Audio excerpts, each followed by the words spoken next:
I think the biggest barrier that we had initially is really trying to figure out how to put dollar amounts to the work that we did. Oftentimes in health systems, we're used to thinking of traditional service lines, cardiology, orthopedics, procedural-based, visit-based, so very frequently it's easy to use that language. How do you think of it from a population health standpoint or from a care management standpoint? So we really had to tweak the definitions a little bit differently when it came to care coordination events. And once we created that language, it became a lot easier to show a return on investment. How well were we actually touching our potential patients? Where our patients tiered, so we were thinking about high risk versus rising risk or low risk, because not every patient is going to need the same intensity of care. And then the other thing that we started to look at was the intensity of touch.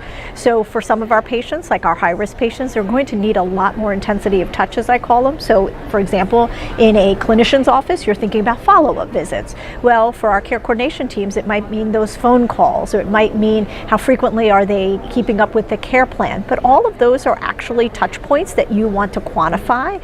And then what are the referrals to services? Over time, if we have to start thinking about what community resources did we link our patients to, how are we getting them back into primary care successfully so they're following up with their physicians, all of those are very important when you're calculating your return on investment, because that is the true, almost RVU in a population health standpoint.